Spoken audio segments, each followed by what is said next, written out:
Welcome to See You on the Other Side, where the world of the mysterious collides with the world of entertainment. A discussion of art, music, movies, spirituality, the weird, and self-discovery. And now, your hosts, musicians and entertainers who have their own weakness for the weird. Mike and Wendy from the band Sunspot. So, See You on the Other Side podcast. Welcome. Hello, everybody. Hello. It's me. Once again, it's me, Mike, with Wendy and Allison. Allison is here to cause some trouble. Allison Yay. Jorlin from Milwaukee Ghosts is once again joining us for the fun on See You on the Other Side. And it's been an action-packed week, I have to say. It sure has. It's been exciting, Mike. It has been. So I did run that marathon on Sunday. And how did it go? It went pretty well. It wasn't as good as my last one, so I didn't Did you beat win? it. I did. I won. I am the greatest runner in Minnesota. And I came I'm in. so proud of you. I'm proud of you too, and I'm jealous as well. I came in first. I came in first for women between the 80 and 90 age group. Congratulations. Thank I'm you still very jealous. much. I'm still jealous of your athletic acumen. Yeah, me too. Thank you. That was. It's certainly. I had to trip a couple of old broads at the end, but I made it through. Nice work. Nice work. Well, whatever you have to do, Mike, to get to the top. That's right. That's right. I know chaos is a ladder. Well, we're glad you survived it and you got all the way through it, which is, those marathons, a lot of people don't even get to the finish line. And it's funny, right? And I was in the middle. I think, when did I hit my wall? Like, I hit a couple of them. First one was mile 12, and then I was just like, I don't know if I can do it. And then, by the time I hit the half, I'm like, okay, I'm feeling better. And then mile, 21, I was thinking of how I could fake an injury. I was like, should I fall? Could I really break my leg? Would anyone know if I actually broke my leg on purpose? Can I just gosh. stop? Is that what John Kerry your mind did? was- Is that why he broke his leg? Who are we talking about? John Kerry. He broke his leg in France. Oh, no, riding a bike. He broke his leg because he had too much wine and good cheese. That does happen in France. Are you sure? I think maybe he just wanted to stop. just like what you were doing, Mike. Susie Favor Hamilton, Wisconsin's greatest female runner, she did do that at the Olympics. She faked an injury at the Olympics. Didn't she do a lot of things, Mike? Well, we won't talk about that. It's a family show. That's for a different episode, and there's nothing paranormal about that, but it might be a good story. But no, so she absolutely, she fell at the Olympics on purpose, and I was thinking, how can I do this? How can I get out of this? And then by mile 24, I felt a little better. And I was able to power my way through. So I was 23 seconds behind my time in the Madison Marathon in November, which means I just have to train harder for next time. Well, good job. That's awesome because you said the course was harder. So yes, it was a more hilly course. It was beautiful in the Mississippi River. I felt like Huck Finn, just running down there. I wish I would have had my pants, a raft to jump onto. Yeah, my pants rolled up. And you didn't think about jumping into the river? I thought about jumping off a couple of bridges, but not the river. Not that we advocate that kind of thing. It wouldn't have killed me. No. If I'm going to jump into the river, it's because I'm going to get killed by the Smiley Face Murder Club. Yes, that's what I was thinking of. Yes, and that'll be a different episode when we talk about the smiling face. I already have a song for that. I'm working on it. I have a guest. So we'll talk. We'll be in talks about this. Excellent. Hey, here's what I think that our friends should do. We've made a lot of new friends on Twitter and Facebook and stuff like that in the past week. If you guys are having fun or like this show at all, or are just, want to be a good human being and want to be forgiven for some of your sins, the fastest way to get to heaven is to leave an iTunes review of See You on the Other Side podcast.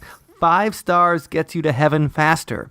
And I talked to Pope Francis about this myself. Ticket straight there. Well, yes. Mike, even if they hate us, they can tell all their enemies. That's what they should do.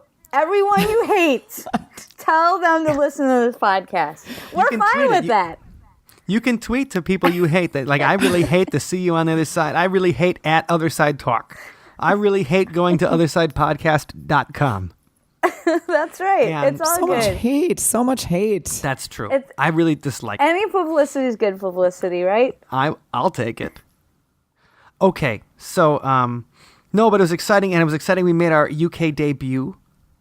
That was so fun. You guys sounded so cool. I was just like, oh my God, I know them. And now they're international people of mystery.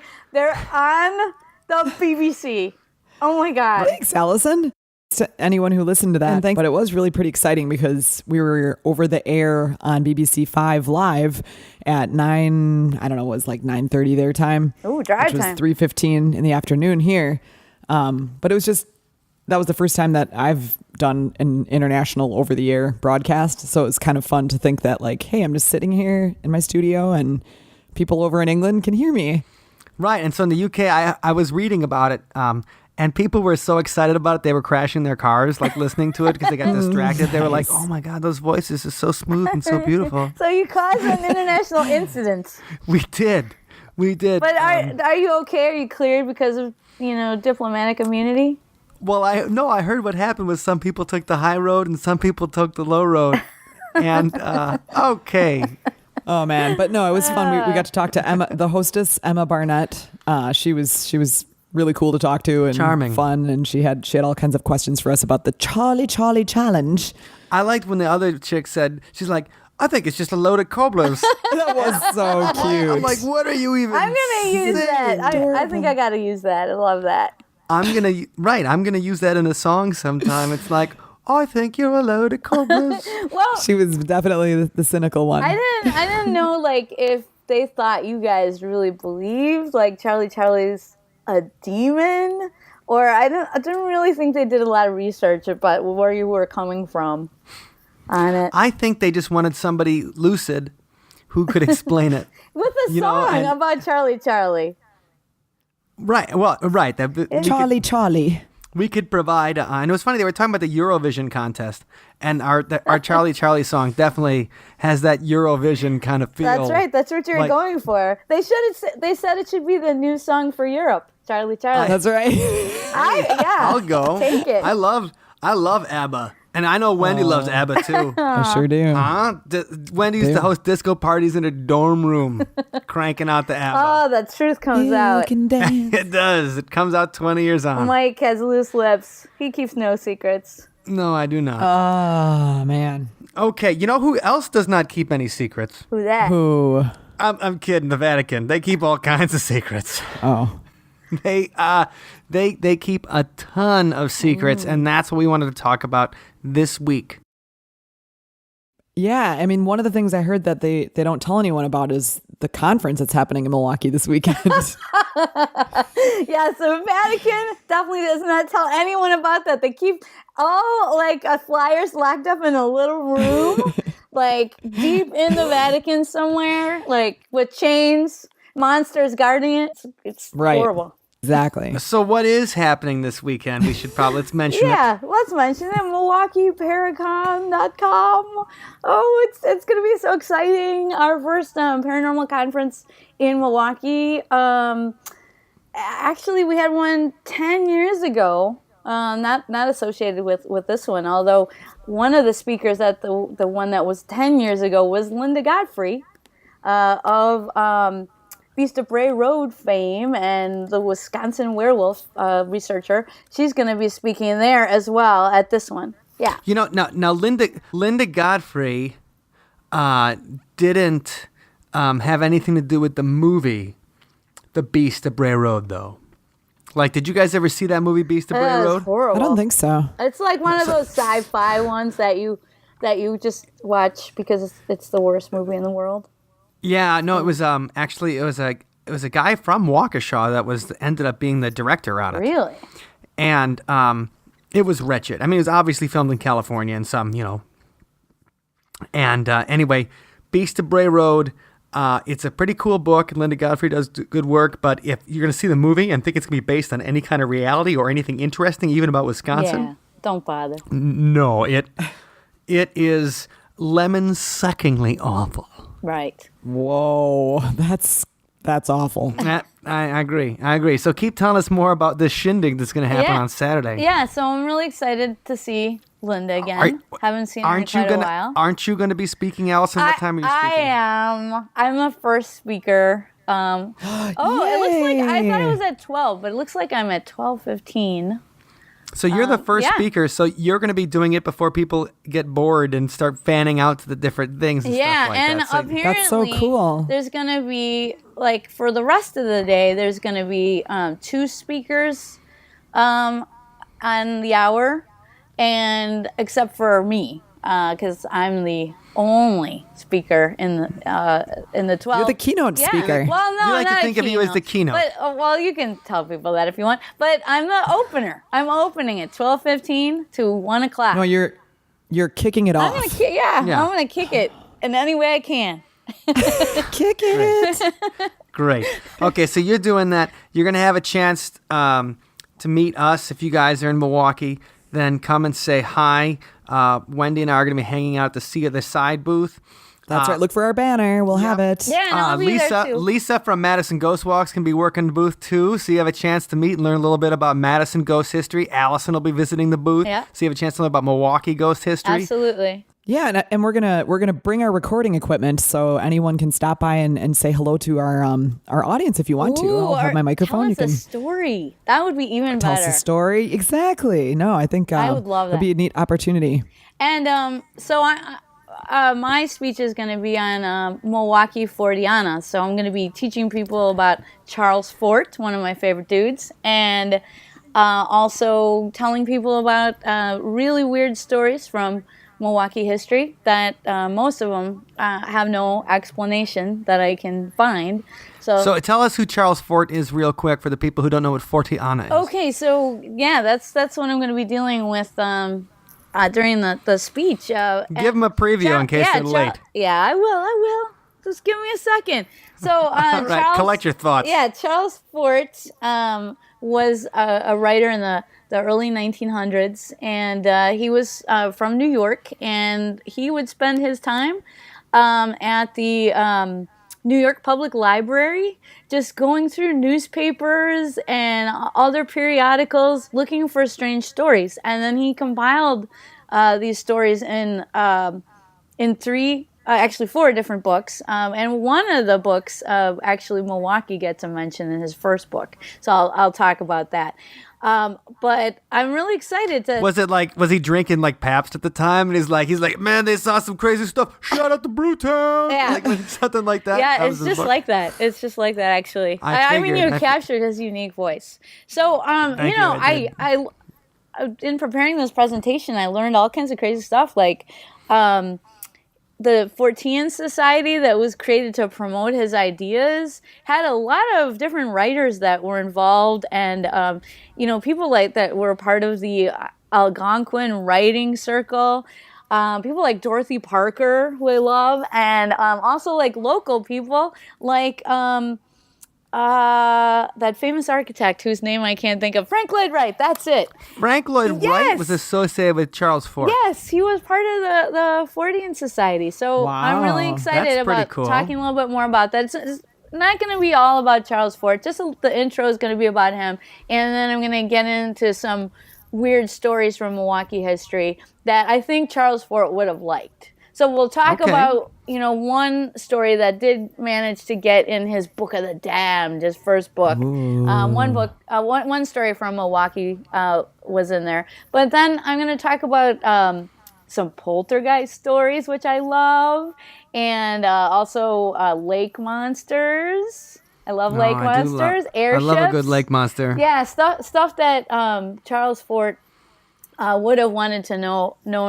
about, but maybe he didn't get the Milwaukee Journal at the New York Public Library, and he didn't get those stories. So, and I'm thinking too, I have a lot of old Fortean Time magazines. I'm thinking about bringing those along and maybe giving them out at the booth. Because that's a great idea. I can't throw them away because that would be like sacrilege. There's just such good stuff in there. So Fortean Times is a great magazine. Yeah. Okay, so let's go over real quick. We're going to have, different people who have guested on this podcast will also be at the convention. Yeah, got to talk about them. Guys like Don Schmidt, Roswell Slides. We just talked to him. He's going to be doing a special presentation on the UFO crash at Roswell. Don Schmidt will be there. Oh, also Mark O'Connell. Our man Mark O'Connell. He's going to be speaking right after me. We devoted 2 episodes to Mark, fascinating guy, great storyteller, Star Trek nerd, just like us. Yeah. And a great dude. He's going to be speaking there on UFOs and MUFON. And I talked to somebody today that I want to connect Mark O'Connell with. They were looking for a MUFON investigator. They found me on Twitter and sent me this long YouTube video of different strange things they keep seeing over Manhattan. Ooh. And so they're like, we got to tell somebody the story. And I'm like, I don't know if I'm the best person to tell this story. I can't explain what it is. I'm not a UFO investigator. I'm a guy with, if I saw something weird in the sky, I'd be like, hey, that's cool, man. And so I'm going to try to connect her with Mark. And I just mentioned like, hey, I know the Wisconsin MUFON guy might be able to help you. Yeah. And also Monster Hunter T. Krulos, who was on our show talking about the real life superheroes, is going to be talking about his new book, Monster Hunters. And it's basically when they were designing this the Paranormal Milwaukee Conference program, they just looked at the guests for the See You on the Other Side podcast and said, that's it. That's all we need. That's Well, perfect. Like, check. Yeah, check. There's a couple other guys I want to mention. Some friends of mine, Noah Lee from Paranormal Investigators of Milwaukee. He's going to be speaking there as well. And then also another buddy of mine, J. Nathan Couch. He's got a great book out called Goatman Satyrs. His book is on the Goatman. His presentation is called Goatman Satyrs in America. And I can't wait to see his presentation because his book is really, really awesome. I'm sure it's a good book, but what can you, when you think about it, all I think of is Jim Brewer doing Goat Boy. Remember Goat Boy in time? So all I can think of, it's like, hey, the Goatman book, and the cover is just Jim Brewer doing his It's just like that.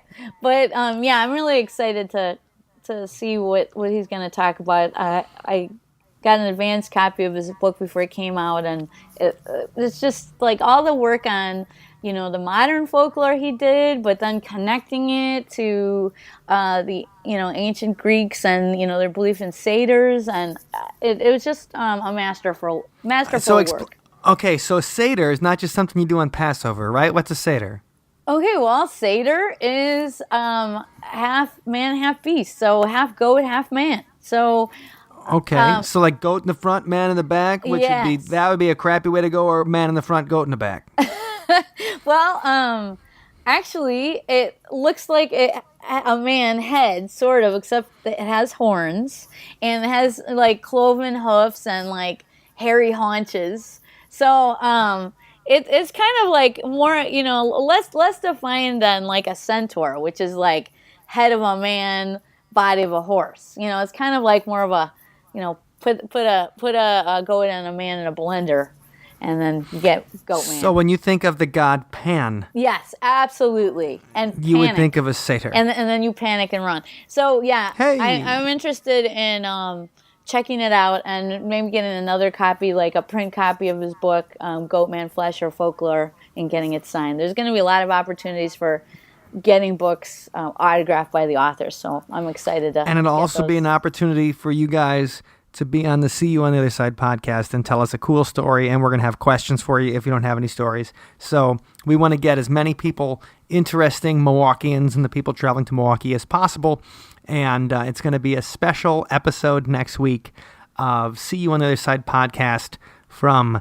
the Milwaukee Paranormal Conference. Now, we should get to the meat of the discussion when we're talking about secrets and revealing. We should talk about something that's happening that might happen the day before the conference on June 5th.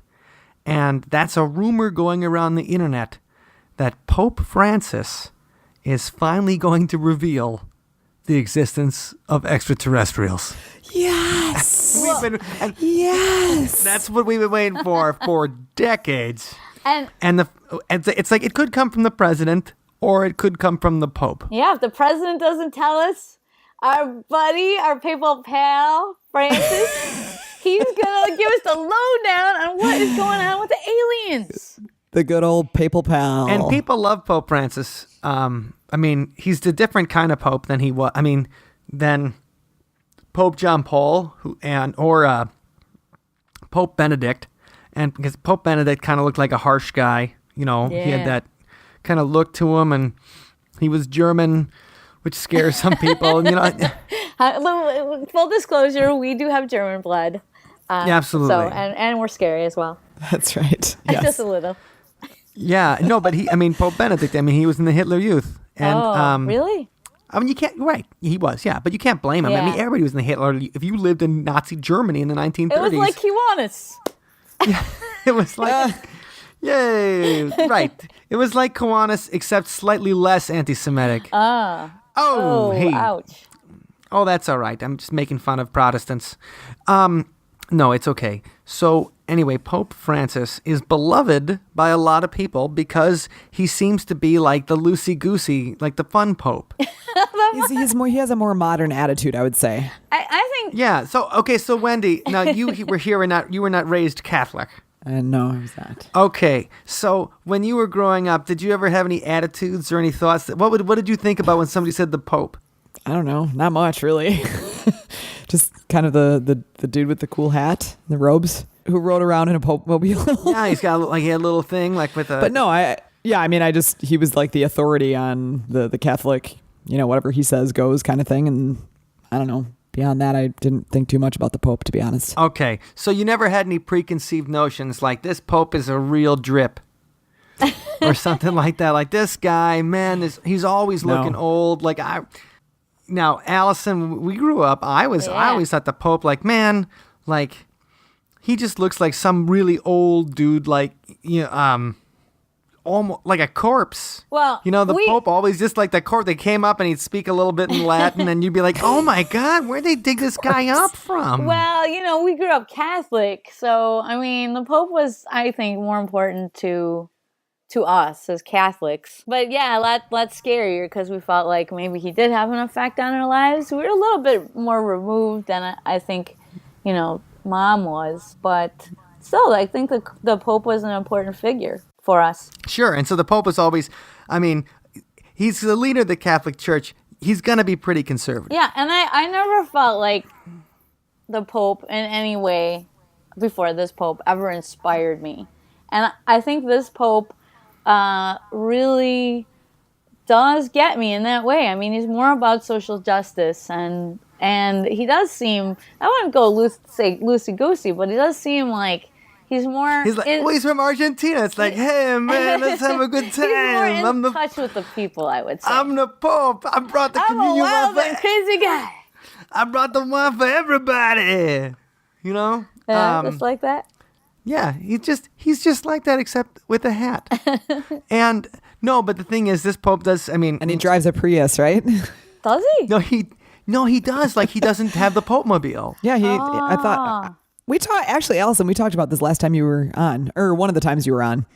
We talked more about the Pope with you than we love the Pope. Than any time. Major Pope. Whenever love. You're on the show, we have to bring up the Pope. Hashtag Pope love. People love they dig this Pope because he seems like he's more with it. Also, that he's a little more tolerant. Yeah.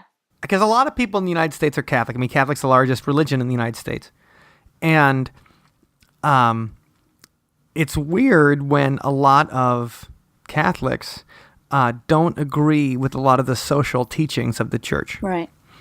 Because a lot of the social, the church comes down hard on abortion. The church comes really hard on being gay. Yeah. And all these kind of things. And, most Americans are kind of evolving to where it's like, well, they're thinking differently about those things. They're more progressive. But what happens now if the Pope does reveal that the Vatican is preparing for alien contact, as some of these articles we've seen allege? That's really, I think, going to have an effect on the faithful. Well, of course. Yeah. The thing. Okay, now let's go back for a second. Now, first of all, the Vatican is interesting because it has an observatory. The Vatican has a full place in an abandoned volcano outside of Rome. Oh, that is so cool. Yeah, how did I never hear about that before? So they like astronomy because there's an astronomical basis in the calendar by which the holy days and Easter are determined. Right. And actually, I know they have that observatory in Rome, but I recently also was listening to Coast, the granddaddy of all weird shows like ours, right? The mother of all weirdness. The mother of Yeah. weirdness. So if you're a Coast insider, you can check out this episode. They talked to two people from the Vatican Observatory this last December. So it's December 21st if you're going back in the archives to listen. But Isn't that the winter solstice? The darkest night of the year. It is. Very good, Mike. So they talked to a brother Guy Console Magno and a Father Paul Mueller. They're scientists at the Vatican Observatory. So they have that one in Rome, but it's saying that they also have an astronomical facility in Tucson, Arizona.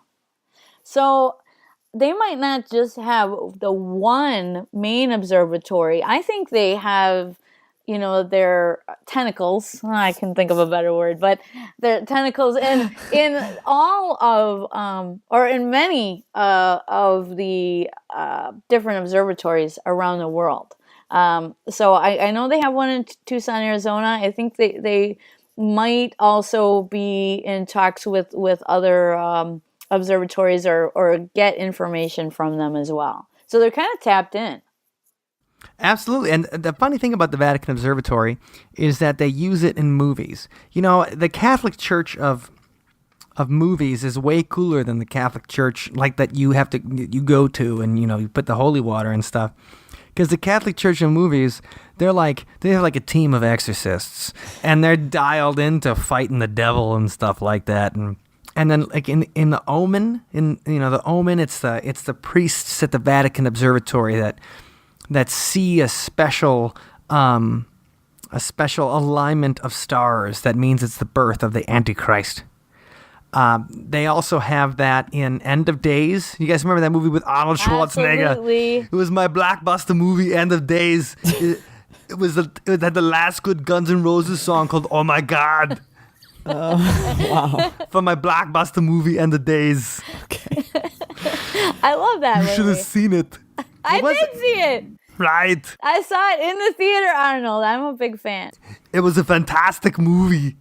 Okay. No, it was actually, I thought End of Days was pretty good. But that's another thing, like Rod Steiger plays like a Catholic priest that he knows what's happening, and they got a special team to fight the devil. And in the Vatican Observatory is another place where like the Vatican Observatory is where they notice that this special alignment of stars is happening, and so they use that. They use the Vatican Observatory in movies, and they use the church to make it a little more exciting. Well, Mike, I mean, we're joking about this, but yes, we have no jokes. No joke when the devil comes to Earth. You need right. me, It's not a Arnold joke. Schwarzenegger. Run, get to the chopper. I can't. Run, get to the cross. No, but we're joking. But you gotta think about, well, what is the Vatican Observatory? What are they doing there? What are they looking for? I mean, are they looking for signs of the coming apocalypse? Are they looking for the time of revelation? Are they looking for these different signs and sigils that will give us an idea of what's coming next? I mean, hey, that's very possible. And maybe they are looking for extraterrestrials. I mean, certainly, was it last year? It was very recently when the Pope said that if aliens are discovered, he will baptize them. So I thought that was, a major comment that he made. But what's exciting is that, perhaps coming up later this month. Now, I know that some of the websites that we've been seeing said that this proclamation about aliens existing, or maybe just that the Vatican is preparing for alien contact, will happen around June 5th. But that's Friday. Friday is the day when Pope Francis comes and says, aliens are real. Let's have some communion wine. Okay, so I know. My accent is horrible. That's all right. I can't even do it. You got some Arnold mixed in. That's okay. But so I was like, okay, what is happening on June 5th? Is it happening on June 5th? Because I saw other sites that said June 15th, and I got confused. So I did not know this, but if you go to the official Vatican website, you can go to the Pope's calendar. Yes, he does have an activities of the Holy Father Pope Francis calendar. So you can see what... Does it have things like getting dinner, gotta go to the grocery store? Well, okay. No, it doesn't have that. But Like his Google calendar? Like he accidentally put in baptized Martians for June 5th, and that's how they found out. He was like, oh, I put that in my calendar. okay. Does his Google calendar have things like mine, like change filter, No. change air filter? But it tells like...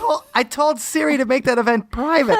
No, nothing like that. But it does have like Holy Mass and procession are coming up Thursday, June 4th, and then nothing on Friday. Nothing at all. It's conspicuously absent. And then on the 6th, he's actually going to Sarajevo. So I don't... The birthplace of World War I. I don't know if he's actually going to announce it on the 5th. That seems very suspect. Yeah. So Seems like he's pretty busy that day. yeah, he's going to be pretty busy if he's in Sarajevo, to get, I don't know. I just don't think he's got a pack for Sarajevo. He just can't. But who is the guy that something said major and then go on a flight, No, we can get into now the Vatican held an entire thing on extraterrestrials in 2009. Really? What? They held a conference on extraterrestrial life. Oh, I did not know They have that. the coolest conferences. Last time we were talking about the... Oh, exorcisms. Yeah. That's right, yeah. That's annual. We got to go to that next year, maybe. That's right. Yeah, no, they did the Pope's chief astronomer has conceded other intelligent beings could exist in outer space. And they had a 5-day conference that attracted 30 astronomers, physicists, and biologists, even including non-Catholic heretics. It was led by It doesn't say that, does it? No, I added the heretics part in it. This is from like the Australian news service. They're not going to sneak in. Heretics. Unbelievers must be burned. Yes. Nobody ever expects the Spanish Inquisition. That's right. It was led by Jesuit priest Father Jose Gabriel Funes, an astronomer and director of the Vatican Observatory. And he says the possibility of alien life raises many philosophical and theological implications. But the gathering was mostly focused on the scientific perspectives. And the aim was to assess the most recent research in the burgeoning field of astrobiology, the study of life in the universe.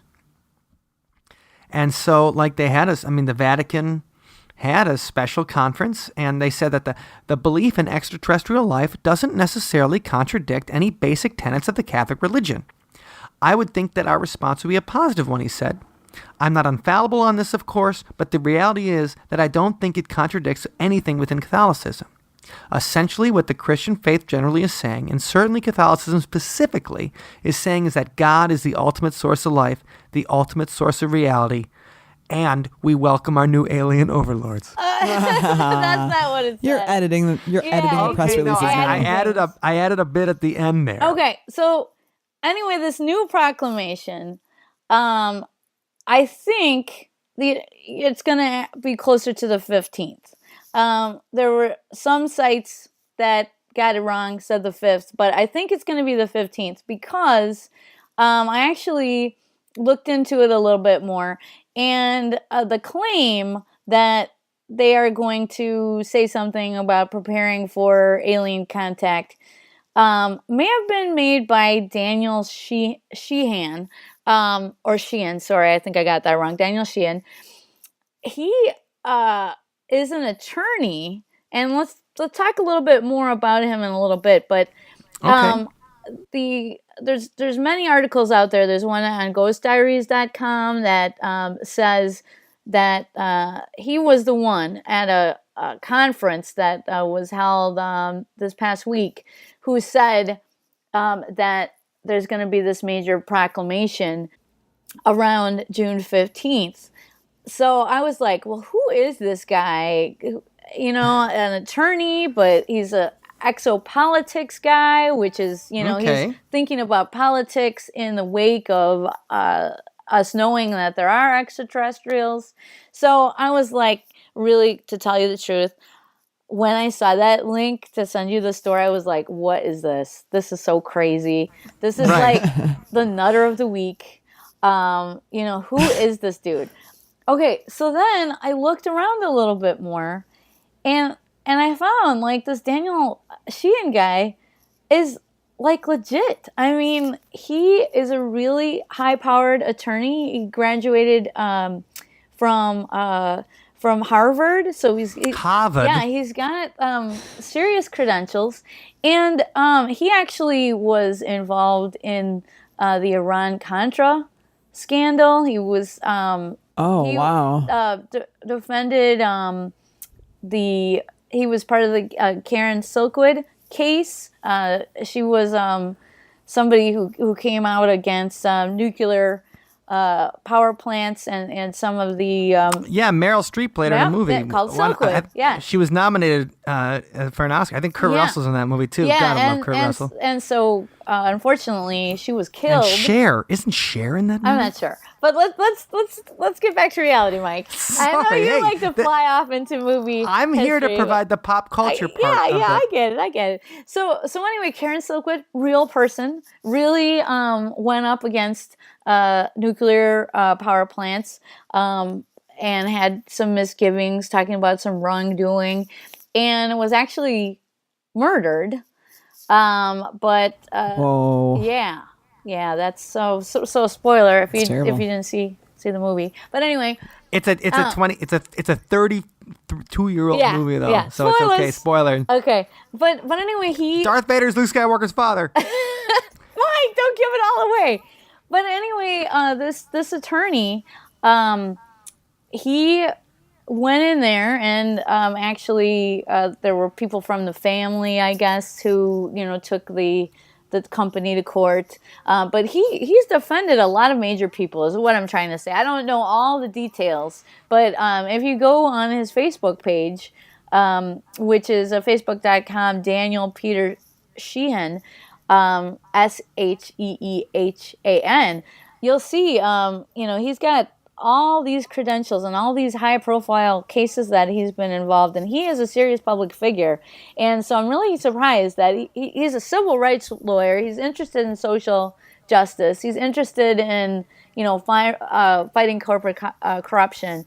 And he's also interested in alien disclosure. I mean, I'm really finding this surprising. I did not know about this guy before today. And it's not that weird. I mean, Bill Clinton's former chief of staff, John Podesta, is seriously interested in alien disclosure. Like he's he's tweeting about it and things like that, and he's asking for alien, disclosure, and he figures he's the chief of staff, like he has access to that kind of stuff. Absolutely. But he might not have access to what the CIA is obviously hiding from it. Yeah, and anyway, so it's just refreshing when you learn about somebody that has these type of credentials getting involved in this type of issue and going public with it, not being afraid to talk about it. Now, so apparently he thinks that the Vatican is preparing for alien contact, or at least that's what we're led to believe in the many posts that we've seen out there on the internet. Real quick, I want to interject. I've had an interesting post too from January 2nd, 2015. Okay, this is from thesechristiantimes.com. They talk a little bit about NASA and the coming alien savior. And it mentions Pope Francis declared everyone has the right to be baptized, even aliens, if they come knocking on the church's door. He said Christians cannot close the door to all those who seek baptism, even if they are green men with a long nose and big ears, like children draw. And that's what he said at Mass. Interesting. About how he would baptize aliens. Very cool. And so this guy, who was writing in these Christian Times says, is NASA and the Catholic Church about to reveal to the planet a lie of epic proportions? Is a strong delusion coming to make mask the true identity of our alien savior? Wow. So, Jesus is an alien. Made you think of Prince of Darkness, didn't it, Mike? Absolutely made me think of Prince of Darkness, where Jesus is an alien. Reference if you're keeping score. Absolutely. Prince of Darkness. Jesus and Satan are aliens. They bring the war to Earth. John Carpenter's Prince of Darkness, they haven't remade it yet. like they're planning on remaking Big Trouble in Little China. Oh, I Which know. You're worried broke- about that, aren't you? Of course I'm worried about that. Big Trouble in Little China is one of the greatest. Because of Kurt Russell, right?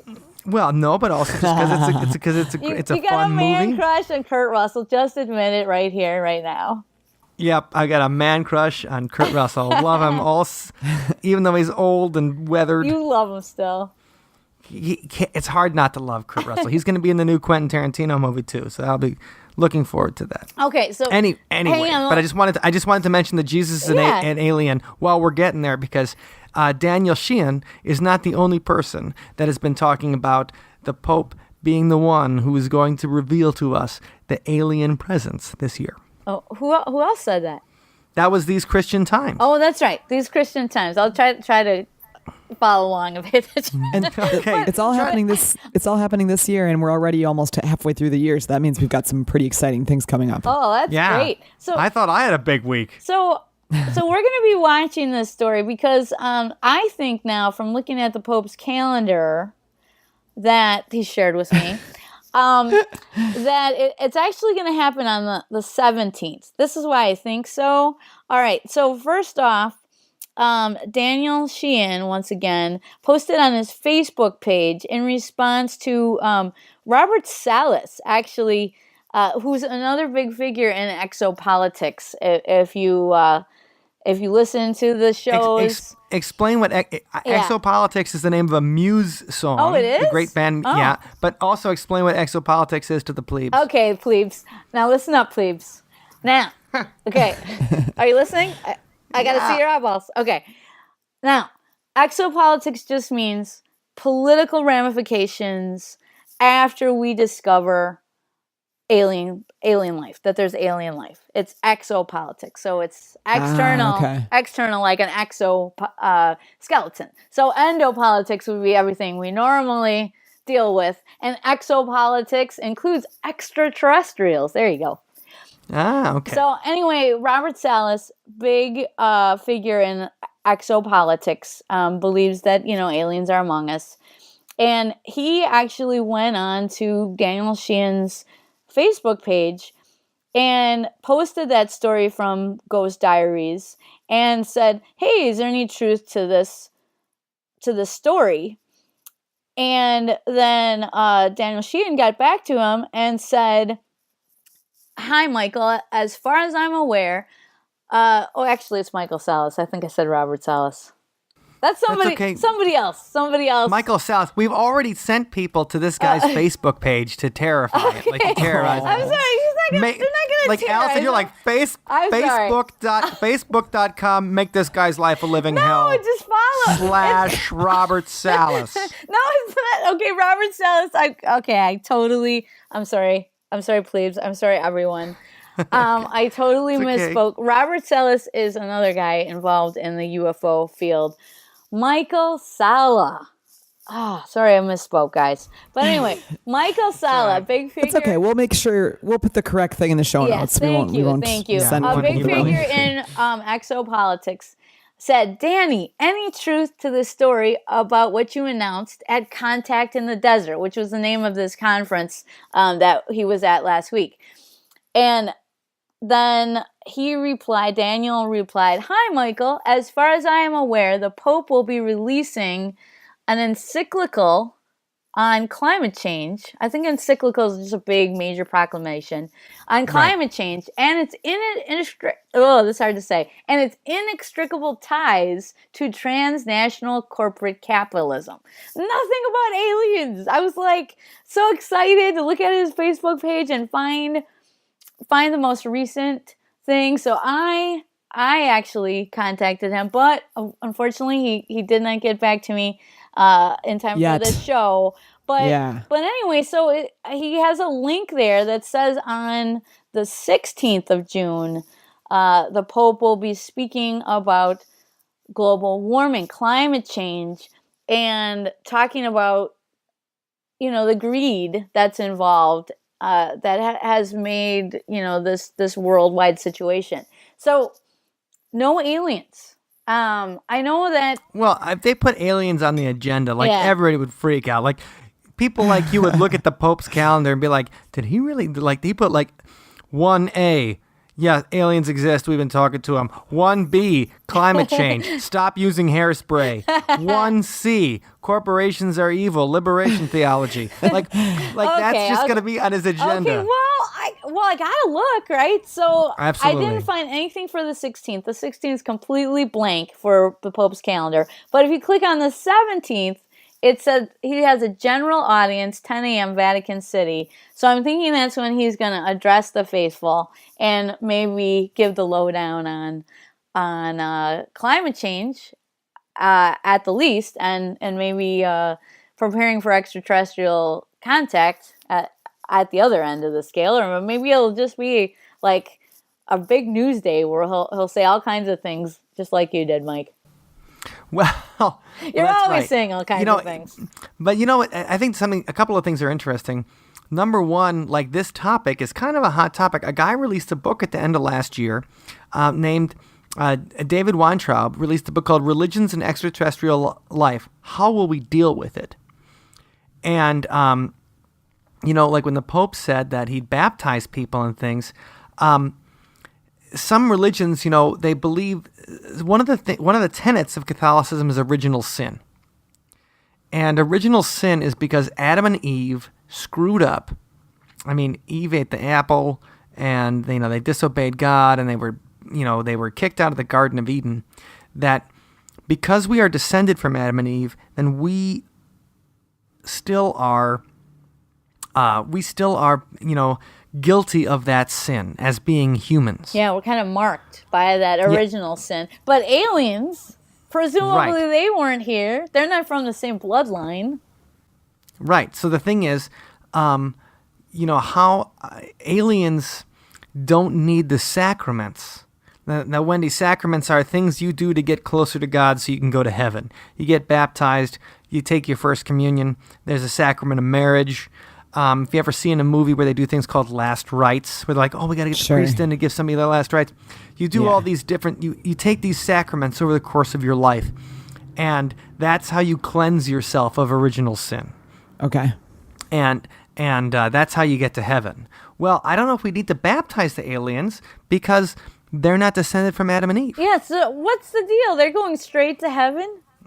Well, they got the fast track to heaven? And I don't think that's fair. They must have left a review for us on iTunes. It's like they arrive late to the party and fast track to heaven. I just don't think that's fair. Right. That's right. The eighth sacrament is leaving a review for us on iTunes. Ooh, I like that idea. But that's the thing.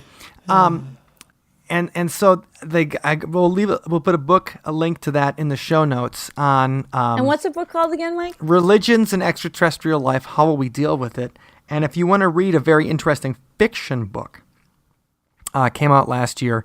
The Book of Strange New Things is about a missionary that goes to an alien planet to spread the gospel to a newly discovered alien race.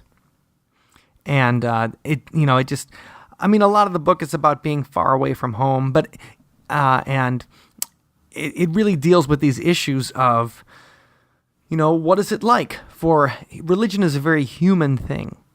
And so what would it be like? What would religion be like for aliens, for people that don't have those parts of our brain that deal with spirituality and things? So that's just a couple of books that you can check out, and we'll put those links in the show notes. And I just got my library hold for that one. Right. So I read that at the end of last year. I really enjoyed it.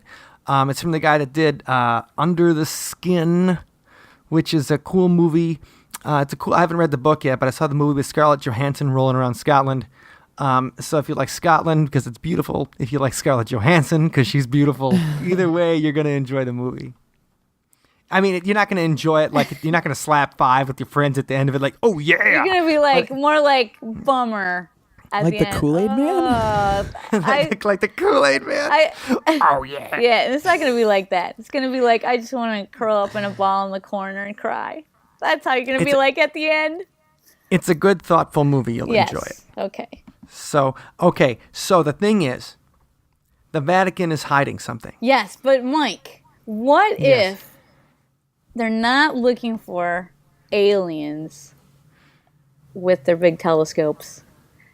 They are looking for signs of the apocalypse. Maybe a near-Earth asteroid come to squash us. What about that?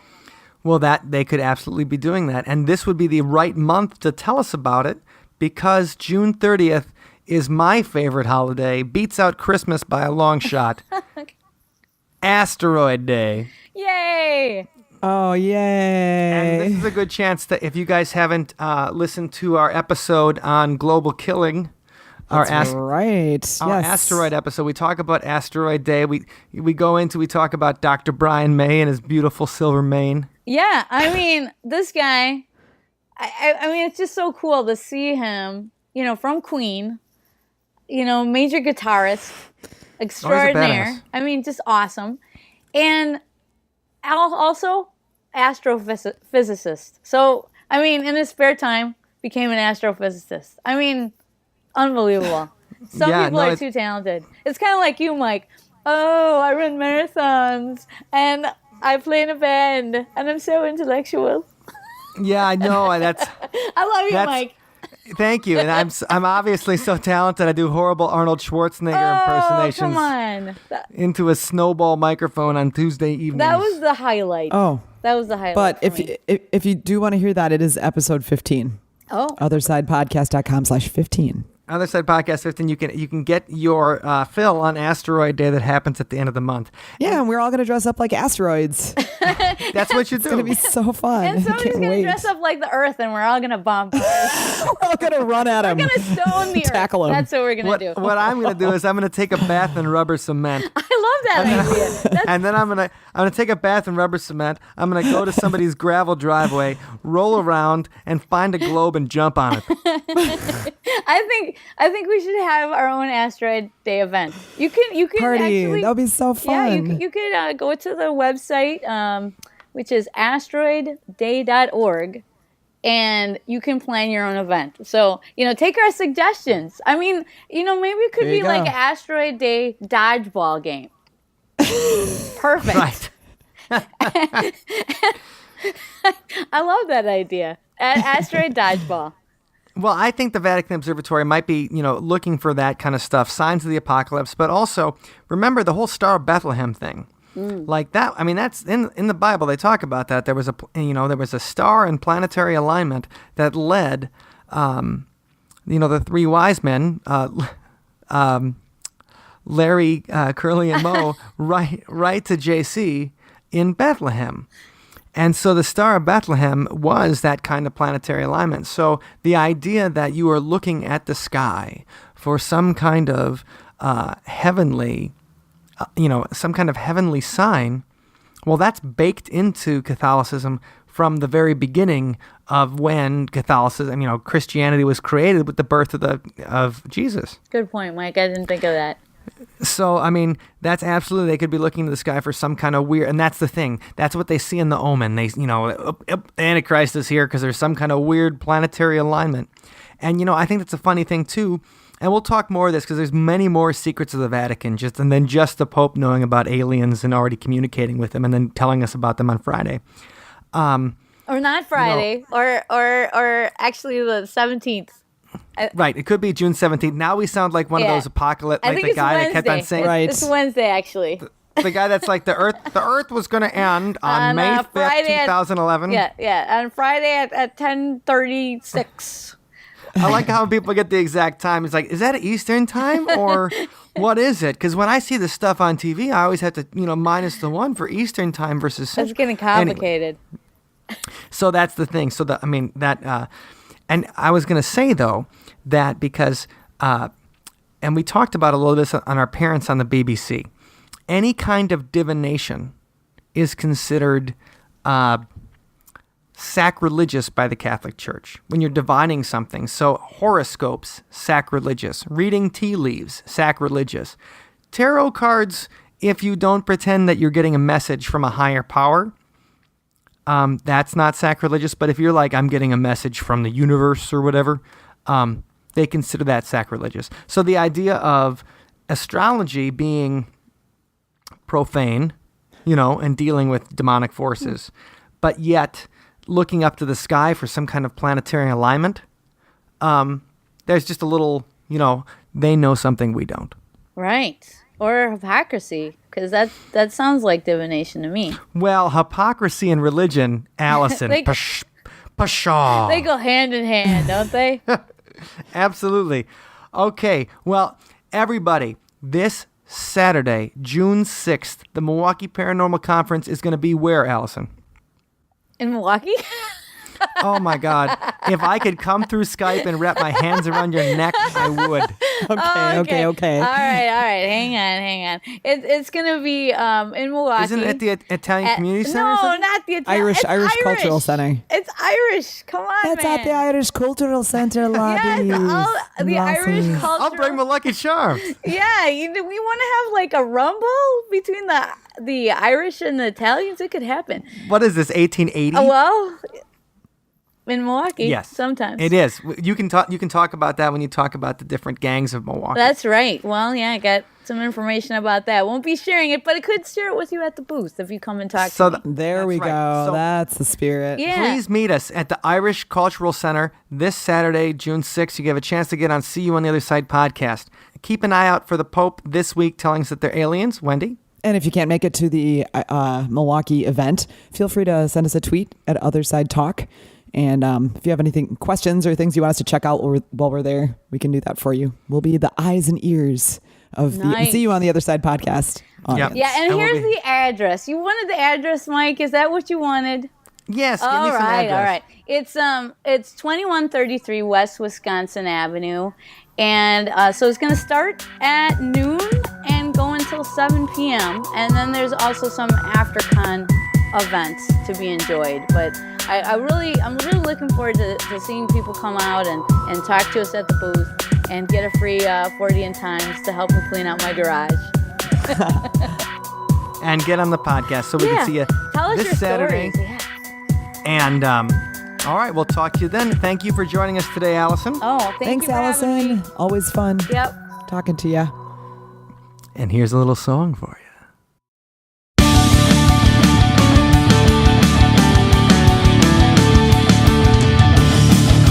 Constantine saw the cross burning in the sky, and another bleeding heart thought he could fix some broken lives, hoping for a vision in your existential dread.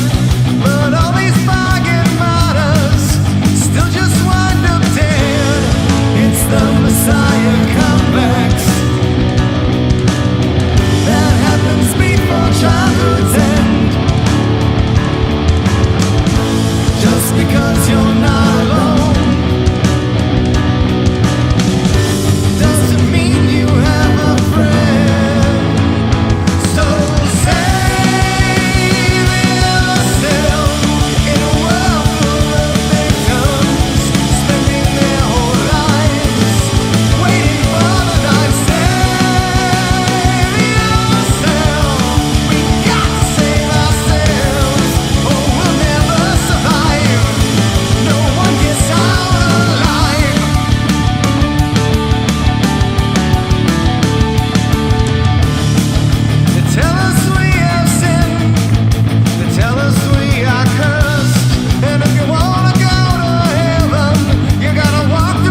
thank you for listening to today's episode. You can find us online at othersidepodcast.com. Until next time, see you on the other side. Don't panic. Okay, that's fine.